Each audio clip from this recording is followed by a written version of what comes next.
Hi, in this video we're going to cover actually getting paid by Amazon. How does this work, right? So you've done all this work, you've listed your product, you've sold $10,000 worth of product.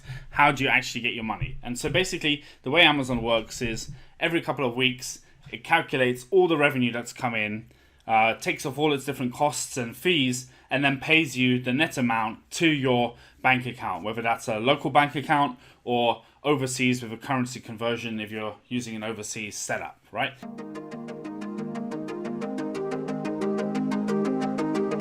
So basically, those 2 weeks, let's say you've sold a product for $20, Amazon's fees for selling that, well, there's product specific fees, right? So the fees, the FBA fees might be $6. So now you're getting $14 for that product.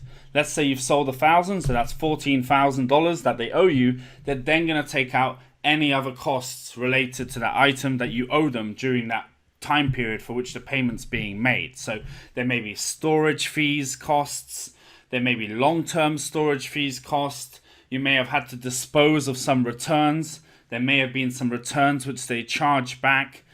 You can choose to have your pay-per-click costs taken out against this amount, so you're not being billed on a separate credit card. So you're just getting one payment as well. And so basically, you know, you started with 20,000 in revenue, 1,000 products sold at $20. After Amazon take out all the fees, what you get might be around $12,000, right? You pay $3,000 for all your product and shipping costs for that 2 weeks of product, and you're left with a healthy profit of $9,000 in this case. But Amazon is going to send you the amount, you know, that covers the cost of the product and your profit on top, if there is any, after all of its fees, etc. And you can get paid overseas as well with the currency conversion program.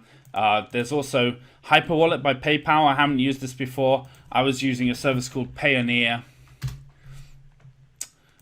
to collect international payments.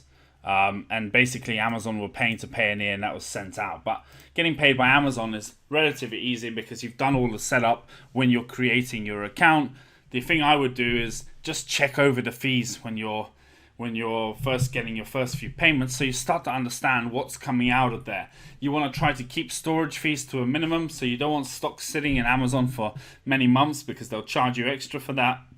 And you know, you want to have a breakdown and understand the product fees as well, because they will be taking that straight off the top of the product too.